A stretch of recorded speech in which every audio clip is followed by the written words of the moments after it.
from the blackest corners of your mind, they call, pulling you deep into shadow, twisting your senses, keeping you from sleep. It's time to face your darkest fears. This is Tales to Terrify.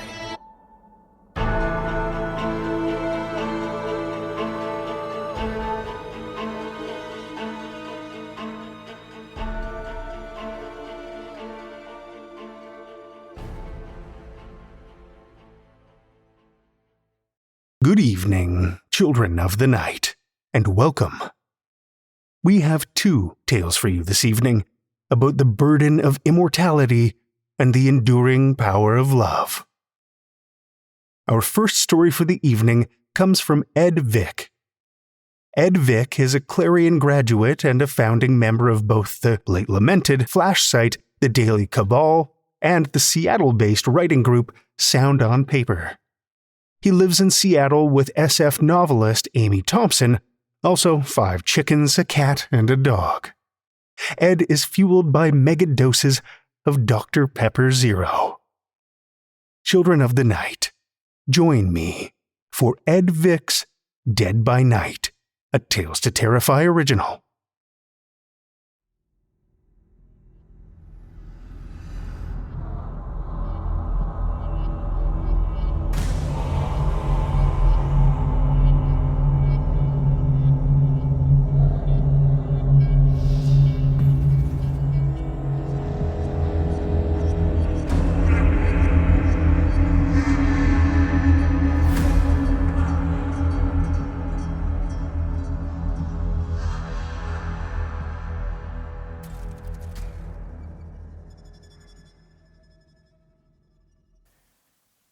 He had grown sloppy. Obvious. After the 4th corpse, drained of blood, had been found at Holyoke Retirement Village, even Sergeant Reynolds had turned a blind eye to his officers carrying stakes and holy water. The community was in an uproar, relatives were frantic, and the caregivers went around in 2s or 3s. So, when the 1066 call came in one evening, we closed in, with an expectation of far more than a simple prowler. 2 squad cars, with lights and sirens, screeched up to the front circular drive, while another couple quietly covered the other sides of the block-long facility. I was on the east, the least busy. 2 cooks were smoking outside the far door, but they ran in to check out the disturbance. The near door stayed closed for a good long time. I monitored the radio, following the room-by-room search. Then, the far door opened, and a man came out. He was a black man, far too old and tired to be our prowler. His white coat hung loosely on his emaciated frame. I was about to dismiss him when I glanced at the car's camera screen. There was nobody there. I looked back through the windshield. The man turned toward me for a moment, then made an about-face and started to stride away. He'd seen my car. That would have been enough to rouse my suspicion, even without his not appearing on the camera. After radioing in for support, I leaped out and pulled my handgun. "Hold it!" I yelled. "Show me your hands!" He kept walking. Then Car 22 rounded the far corner of the building. He glanced at it, then over his shoulder at me. "I mean it!" I shouted. "On the ground!" He turned and rushed me. I put 5 rounds from my Glock 22 in his center mass. The first few bullets stopped him, the next couple even pushing him back. He hunched over forward. Then he straightened.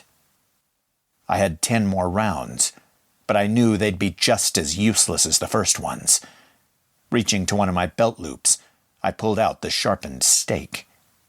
He paused at the sight of this new weapon. Then, with the slightest of grins, he advanced again. Again, I yelled at him to stop, but it was no good. I backed up a step, hearing the welcome noise of screeching tires, doors opening. He was on me. As he leaped, I held the stake out in front of me, gripping the duct tape wrapped around its hilt. He ran right onto it. I'm not sure what I expected. Him puffing into smoke or exploding into dust, but neither happened. For a long few seconds, we stood there, connected by 6 inches of wood, the other half-dozen buried in the vampire's body, nowhere near his heart. He groaned, one hand going to where the stake had entered his midsection, just below his sternum. Panting, he squinted his eyes in pain. Carmen Alvarez pounded toward me, gun in both hands, screaming at my assailant to let me go. The vampire grimaced, showing yellowed fangs. Then he grabbed me and ran. I'm not light, and my equipment added more than 20 pounds, but he lifted me like I weighed almost nothing. He ran across the alley, leaped, and caught a 3rd-story fire escape rail. From there, it was up and up to the roof, and across it to another. I flopped around like a big bag of laundry. We barely touched pavement for 3 blocks, and it was only when we heard the whoop-whoop of Eagle One's rotors that he yanked open a locked door and carried me inside. He closed the door and shoved me to one side, against the access door for the elevator works. The back of my head hit metal, and for a few seconds I was more interested in the pain. It was then that I saw his effort had taken its toll. Falling to his knees, the vampire wheezed, and once again put a hand on the stake. He pulled it out, and a fine sifting of dust poured out of the wound for several seconds. He dropped the stake. When he looked up, his face was more skeletal than ever. Unexpectedly, he smiled. "Well," he said, rubbing one wrist with his other hand, "at least you were prepared."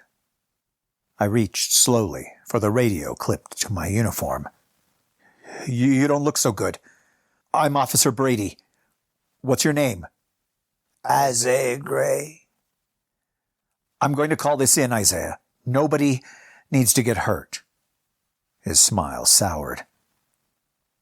"I'll be hurt, son. That's the plan." On the verge of keying the mic, I hesitated. What do you mean, plan?" "Go ahead. Make your call." I called. I had to. It was my job. "Turn around. Put your hands behind your back." "Sorry, I won't be doing that." Standing, I put a hand on my pistol's grip. "Turn around," I said with more force. "You might get—" About to say shot, I changed it to stabbed. "I'm Catholic, officer." What?" "You don't know how many times I wanted to die. Just wait to greet the sun. But suicide is against my religion." "So? Does that make it okay for you to kill 4 people? 4 that we know of?" "I didn't kill nobody." His gaze was open, direct. "I waited for someone to die, then I—" A long pause, a lip curl of disgust. "I helped myself. I've done this many times in other cities. I was just a bit more discreet before." Years of practice helped me keep the doubt off my face. "Well then, if you're innocent, you don't have anything to worry about." A ghost of his former smile crept across the man's face. "I am a vampire, young man. On top of being black, I don't have any doubts about what your justice will mean for me." "Then why are you here?" He could have kept going, especially if he hadn't grabbed me. Sure, the rest of the force would have cordoned off the area and searched, but taking me had ensured they wouldn't even let a fly escape. I could hear more than one helicopter in the sky above. Soon enough, there would be a hostage negotiator out there with a bullhorn and a dozen SWAT team members with high-powered rifles just waiting for any sign of the vampire. Maybe bullets couldn't kill him, but I bet with enough chunks blown out of him, he'd be easy prey for an officer with a stake and better aim than me. Then the light dawned. You want to get killed, don't you? Suicide by cop. I'm old, he said. I was old when I turned into this. You got any aches and pains, son? I nodded. What cop doesn't? Try having them for 100 years. See if it don't make you ready to die. I got arthritis, cataracts, a dozen other ailments. Steps pounded up the stairs below. The clatter of a helicopter was right overhead. I tried again. You said you were religious. Forcing us to kill you is just as damning as doing it yourself. There was doubt on his face. Let me arrest you. Come on, man, don't do this to yourself. He pursed his lips, the tip of one incisor just peeking through. Then there it was again, that smile. And if you arrest me? He straightened, small pops coming from his back. What happens then? You go to jail, of course, to await trial. Uh-huh. Well, they surely won't give me blood, and where the other inmates will be terrified of the vampire in their midst, maybe scared enough to stake me during the day, and where I'll likely be forced to take a turn in the exercise yard under the light of the sun. He nodded. Well, son, you've got me. He turned around and put his hands behind his back.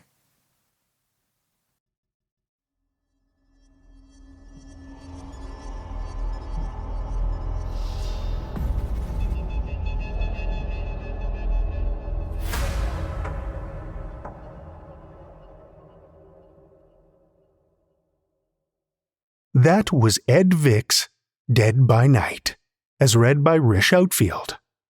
Rish Outfield is a writer, voice actor, and podcaster. He is the co-host of the Dune Steef audio fiction magazine and his own show, The Rish Outcast. He likes horror, Star Wars, and girls with glasses, and there is no job he cannot be fired from. At least, not yet. Thank you, Rish. Our second tale tonight comes from Donovan Douglas Thiesson. Donovan Douglas Thiesson resides in Meadow Lake, a lonely place lost deep within Canada's boreal forest. He has been writing speculative fiction since childhood and has published several short stories and 2 novellas. Donovan enjoys fishing, funeral pyres, and toxic mushrooms.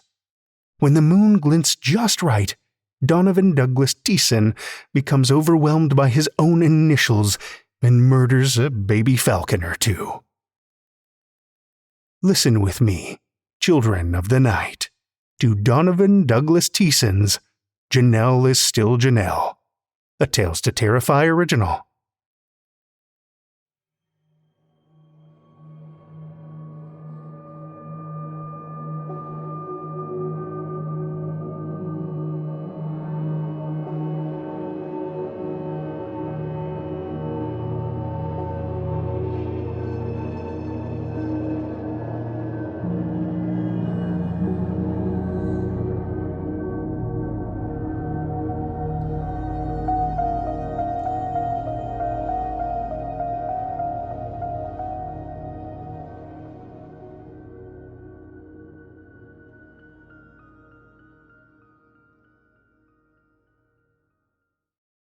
Jets propel her through the water, the tiniest splinters of refracted surface light drifting down around her. She slows her velocity and barrel rolls to avoid a lone, lumbering sunfish, its flattened body more mysterious than her own. Sunfish make for dull conversation, but they are sweet and simple, and she cannot bring herself to hurt one. She was a different Janelle, decades past, with hopes and dreams of land and love, but situations change faster than flesh. She still dreams of land, but only in brilliant, gigantic still images, her canvases as open to interpretation as a Picasso. Her eyes are as big as carousels, and they scan the ocean deep, illuminating her routine with colors and angles unknown to the surface world. During past ascents, Roland has told her how beautiful her eyes are. He omits the word strange when he does so, but she can see his thoughts, a miracle of her unique genetic makeup. Strange, beautiful eyes, he thinks. Perhaps for him, this is even more of a compliment. They once roamed the rolling hills of his estate together. Roland, the eminent evolutionary biologist, her, the prominent artist and doting wife. And there are those brilliant Picasso images again, illuminating her mind with hills greener than algae and skies bluer than the patterns on a blue-ringed octopus.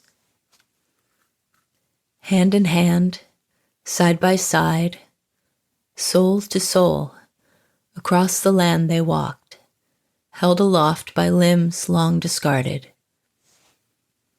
Now her 10 limbs are powerful enough to crush a submarine, and her 2 longest tentacles stretch far enough to playfully tap the nose of a blue whale while hiding behind its tail.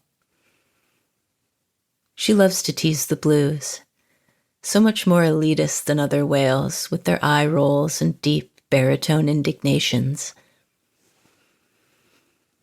As she cruises the dark expanse like a torpedo, she tries to picture Roland's face once again.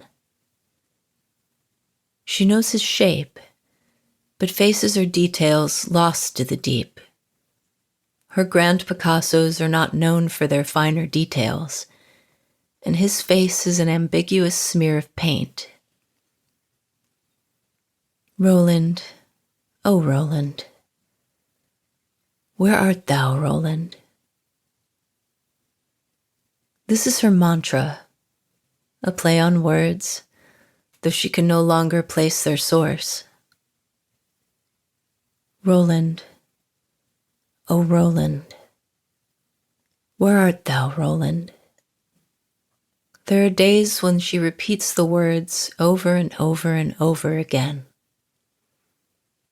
Initially, she had done so in despair. Now, they represent her longing. The two are different. Janelle has come to understand this truth. Her despair was empty, while her longing fills her with life and a yearning purpose. Today she has reason to rejoice, though it is not the same triumphant pleasure as vanquishing a sea serpent. She has felt the clang, the yearly clang. The clang is unique. Unlike the swish of a beluga's tail, or the blaring crackle of shifting icebergs, it is both a vibration and a beacon, designed specifically to react with her body over long distances. Clang. Roland, oh Roland, I remember what I remember. Her memories are still Janelle, and though they are not faded, they are dwarfed by newer, grander memories. The phosphorescent flicker of plankton, more beautiful than any surface flower. The undulating language of cuttlefish arms, more elegant than the French tongue. The desperate, starving march of sea stars, more inevitable than even the greatest of armies. So much to see, so much to know. Down below, each ribbon of kelp speaks an unspeakable story, and she yearns to hear them all. Roland will never know this great and secret world. She can sense his mounting envy, growing into a great green bloom with each progressing year. He had intended to be with her, in time. Janelle and Roland together for how long? 1,000 years, my love. 1,000 years, to be sure. The treatments didn't take, not for him. He had writhed in pain, but even before the physical transitions, it became apparent only death would greet him should he continue. She pities him, locked from the ocean, the great giver of life, resigned to the dry, dusty world above. Clang! She is closer now. 50 kilometers? 100? She used to spend hours, days even, working the math in her new head, trying to figure out the distance between points, struggling, eventually leaving numbers behind altogether. As her brain expanded, so math had been rendered obsolete in the wake of instantaneous intuition. During those early days, she had kept to herself, feeding upon schooling mackerel and scuttling crabs. She had found a rocky outcropping and named it Janelle's abode. How many times had she felt the electric pulse across her face and limbs, a horrid, rushing approach, homing in on her position? How many times had she fled into Janelle's abode, barely escaping the jaws of a tiger shark, or a giant gulper, or the once great terror of the sperm whale? Now entire pods of sperm whales flee from her, fearful for their calves, thanks to an adaptation or two from Roland. She is the terror. Not the horror, no. She is too majestic to ever be described as a horror. But she is terrifying. Make no mistake about it. Her hooks are 15 inches long, coated with potent venom, and her DNA lacks growth and age inhibitors. She has ripped orcas in two and tasted the subtle delicacies within. She is terror redefined, born of both the rolling abyss and the land floating above, a whispered legend in both worlds. Pain is still real, though only as a mild afterthought. Sometimes she scrapes herself on coral reefs. Twice she has been hit by the propellers of cruise ships. She heals quick, though, and her pain is never internal. When she roamed hills, so long ago, pain seared her insides, radiating outwards, a crippling, curling scream of nerves. Janelle was lucky to have found Roland, but unlucky to have been born of her genetic disposition. Janelle syndrome, a condition so rare they named it after her. You're famous, Roland would chuckle nervously, stroking his long, well-manicured beard. More famous than even the world's most prominent biologist. And even then, had she felt Roland's jealousy? She hadn't felt famous while her body melted around her, as slow as candle wax. Roland had loved her for the right reasons, though. Her diagnosis had only come after the wedding. He had loved. No, he still loved, right? He loved her mind, her beauty. No, had loved her beauty. He loves her beauty now, but not as Janelle. Roland, oh Roland, where art thou, Roland? Clang. I'm coming, my love. Roland's life had become about her, as had his work. Janelle syndrome, a recoupling of several chromosomes, so unique, so similar to another species, but no, impossible.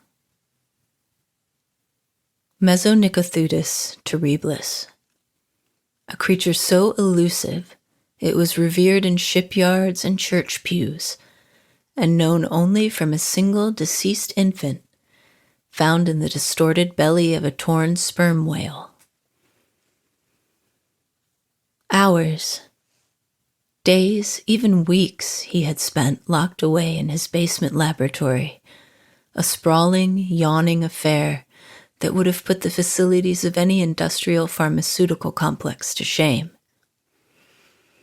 Only one solution remained, a single chance to replace Janelle's damaged chromosomes with that of this other species. A desperate bid for her life, consequences be damned.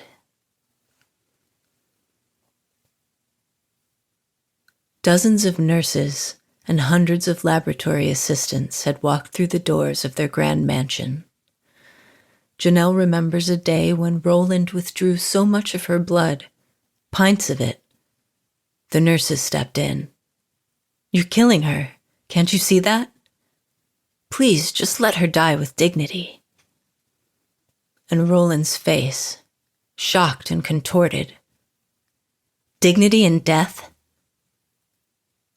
Not only will she survive, but she will never die.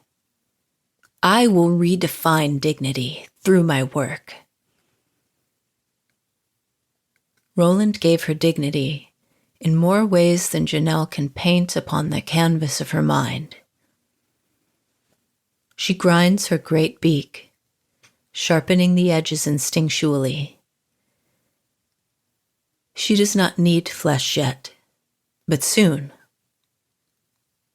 Hunger can wait. Today belongs to Roland. As the sea parts around her, she spots the cable. 4 feet wide, 1,000 feet deep, from the depths to the surface, and easily the longest manufactured structure known. At least known by man. Clang! It reverberates through her. Not painful, but nostalgic. How many years has it been? How many times has the tide swelled and the earth circled that parched ball of fire called the sun? She wraps herself around the cable and pulls. Not hard, but enough to move it, to let Roland know she waits below. The clang stops.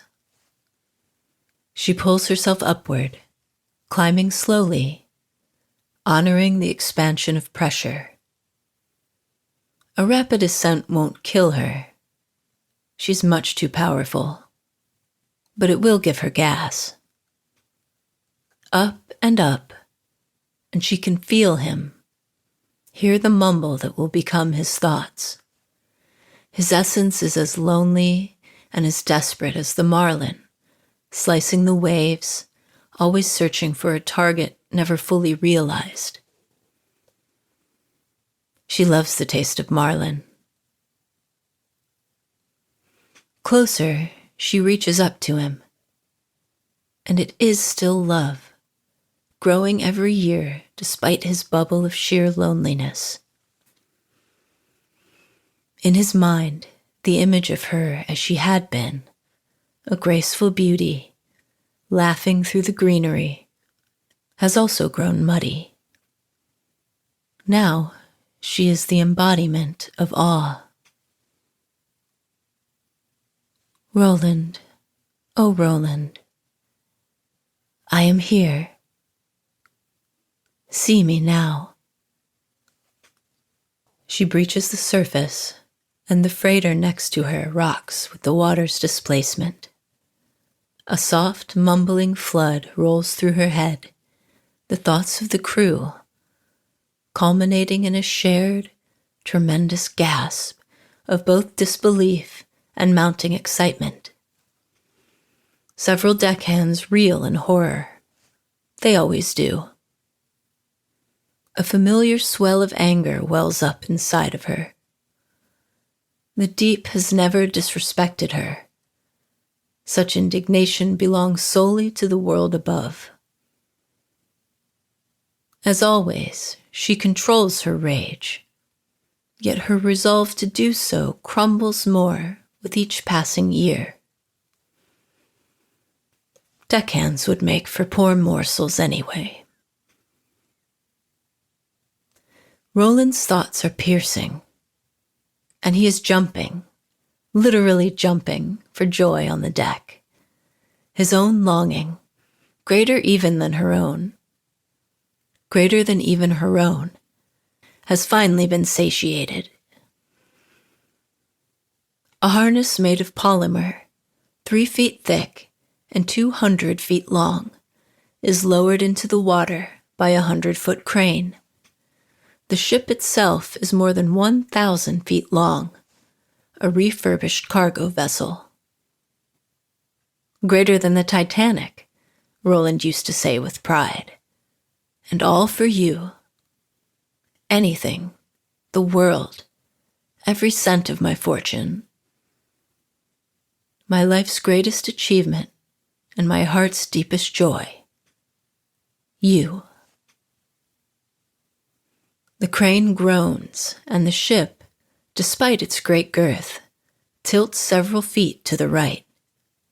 Roland does not care. In fact, he does not even notice. An assistant stumbles and drops his clipboard. For Roland, the tilt of Janelle's great form is muscle memory. She remembers gravity and groans louder than the crane, a deep foghorn bellow. The crane swings her to a platform in the middle of the deck, and the ship levels out. Janelle is still Janelle, even though the sun she once languished beneath steams her carapace. Janelle is still Janelle, even though the cool wind that once quenched her brow now pulls vital moisture from her mantle. Janelle is still Janelle, even though the thoughts of the crew around her are as alien to her as the Mariana Trench is to them. Janelle is still Janelle, and Roland, her dear Roland, recognizes and knows her. He is smaller than last year, and it isn't just in comparison to her. He is hunched, his back bent, and his shoulders rolled forward. His once raven black shock of hair is now bone white and mostly missing. He presses up against her, his face dwarfed against her own, and sighs. She feels his love blooming inside of her like an anemone. And now the sting of the air doesn't bother her so much. She can last far longer up here than he can down in her world. She raises one of her great limbs, and ever so careful and slow, strokes his back. Roland is wearing the hat, the strange metal brace with blinking lights, his second greatest achievement, and only for her. All for her. The hat is attached to a large pack with an antenna array, and an assistant turns a dial. Can you hear me now, my love? Janelle struggles with the words, the language, trying to fit them into her thoughts, her great Picasso portraits. She reconciles his internal dialogue with her mantra, Roland, O Roland, where art thou, Roland? And indeed, it is the whole reason for her mantra in the first place. She remembers to whisper, so as not to cripple him with pain. Roland. Yes, I hear you, my love. Speak my name. I hear you, Janelle. Janelle. I am still Janelle. Janelle is still Janelle. She catches his projected images, again the rising emerald hills. Her, so beautiful and graceful, glittering on a vast dance floor. Her, radiant in her wedding dress, his strong hands against her hips. Her, left behind, floating above the waves. She remembers sex, yet it is abstract. Now she spills eggs, never to be fertilized, drifting balls of jelly lining the swells above, food for birds and sharks and sea lions. But it is still there. The slapping, sliding, wonderful feeling of sex beneath the press of gravity. Mostly, she sees his face, and for this brief, yearly moment, his face is realized once again. His eyes, both sharp and soft. His thin chin and flowing beard. His radiance. Tell me of the deep. Tell me of you. Gently, she allows him access to her Picassos, partially cloaked in mist so as not to overwhelm him. He gasps, his heart hiccuping from beauty no other man will ever know. She shows him the secret dance of the great lobster that dwells at the bottom of a deep-sea volcano. She teaches him the language of flying fish, their leaps of faith not based upon faith at all, but upon precognitive cunning. She allows him to witness the bizarre and intricate lengths one staghorn coral polyp will go to woo another. Roland takes this vast ocean of imagery inside of himself, his thirst for more growing with each new revelation. His breathing becomes ragged, and he collapses backward into the arms of a scientist. Just words for now, my love, while I recover. Words. Roland, oh Roland, where art thou, Roland? Here. Always here, my love. Now and forever. They both know this isn't true. She is forever, yes. He is the blink of an eye, the mere beginning of her journey. Images trickle in, the hell of the initial treatments, being locked away in an induced coma for 3 years so as to survive the shrieking pain and the unexpected changes in her body. She had awoken submerged beneath the water of a swimming pool and had screamed without voice for days. Everything taken from her. An alien body, distorted, ever hungry and ever growing. her new flailing limbs, twisted in knots, as revolting as worms. Her shell had grown soft in the surface world, and she had begged for change. Freedom from swimming pools, tabloid reporters, and gawking biologists. A new beginning. Roland had argued, of course, in those early days. Are you insane? Do you have any idea what awaits in that vast, unknown world below? Let me be, Roland. Let me live forever, not languish for eternity. Janelle's first dive into the ocean surrounding Antarctica had been a descent both into and from despair. Roland had visited every week, eventually installing the cable with which to call her, but she could not remain at the surface indefinitely. The whales caught on quick and harbored a keen taste for her flesh. With time, his visits became less frequent and more expensive. Now, it is an annual affair. His fortune still substantial, but shrinking.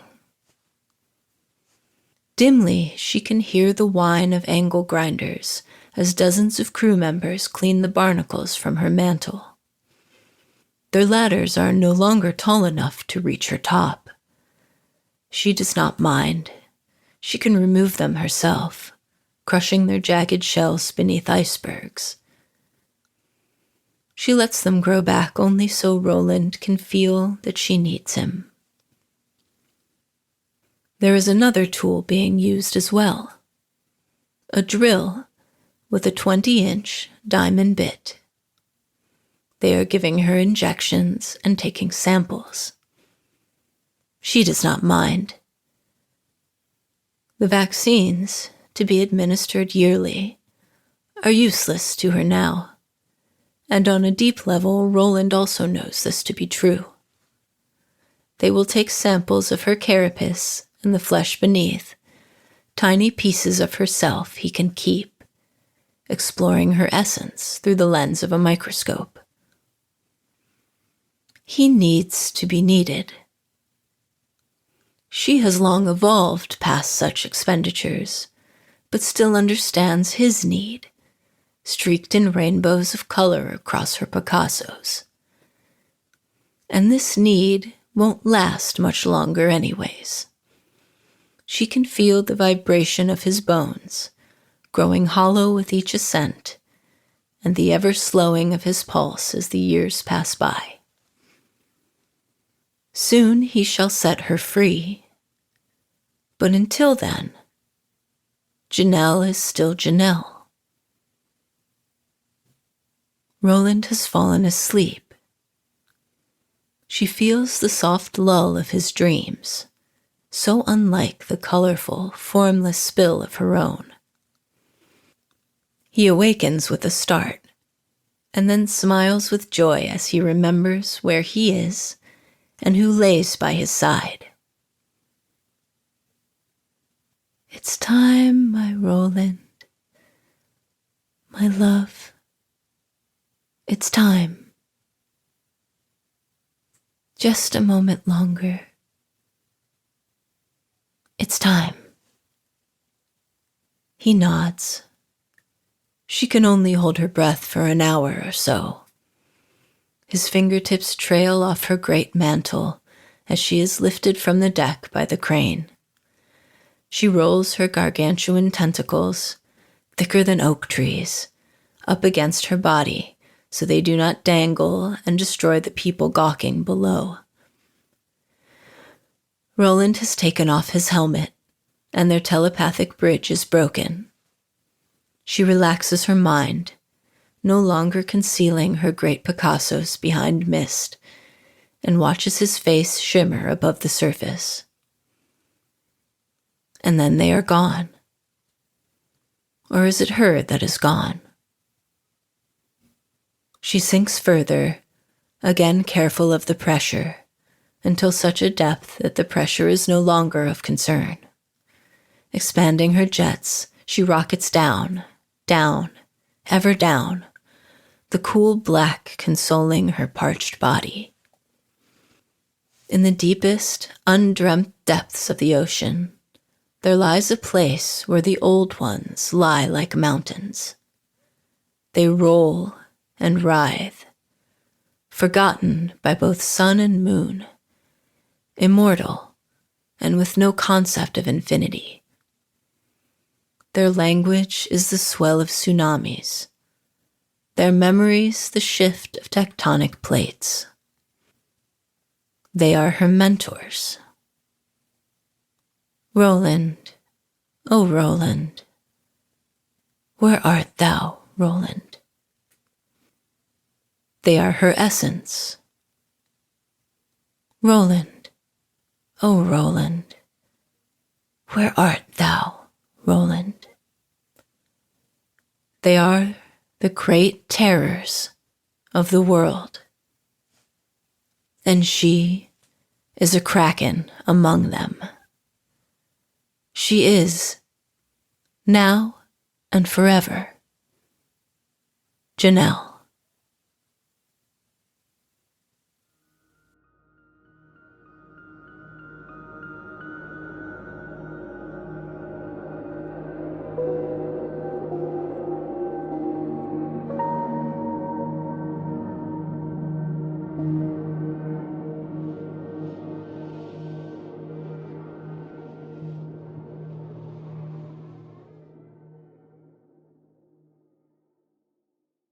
That was Donovan Douglas Thiesson's Janelle is Still Janelle, as read by Amy Paonessa. Amy Paonessa has been the producer and host of The Bloodlust, a horror movie review podcast, since 2014. She has narrated stories for various other podcasts, including Knife Point Horror and the Alexandria Archives. She's thrilled to read for Tales to Terrify, especially because she credits the podcast with reigniting her love of horror fiction. You can contact Amy through her website, thebloodlust.net. Thank you, Amy.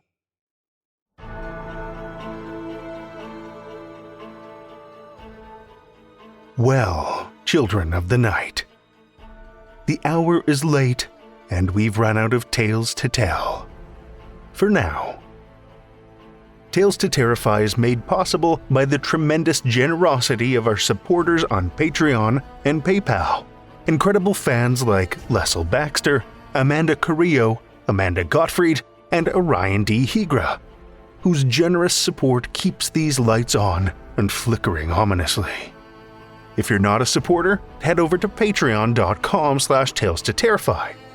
You'll find all kinds of perks, like ad-free episodes, bonus content, and one-of-a-kind collectibles. Every dollar goes back into this show, and we appreciate your support so much. Want another way to support the show that doesn't cost you a cent? Head over to Podchaser, Spotify, or Apple Podcasts and drop us a 5-star review. You'll not only put an unnaturally wide smile on our faces, but help new listeners discover our terrifying tales, too. You can show your love of the show out in the world with some Tales to Terrify merch. TalesToTerrify.com/merch will take you to our TeePublic store, where we've got a great collection of creepy custom and curated designs. Tales to Terrify is produced by Seth Williams, Meredith Morgenstern, Andrew Gibson, Crystal Hammond, Spencer Disparty, and myself, Drew Sebastini, with original theme by Nebulous Entertainment. Tales to Terrify is distributed under a Creative Commons Attribution, Non-Commercial, No Derivatives license.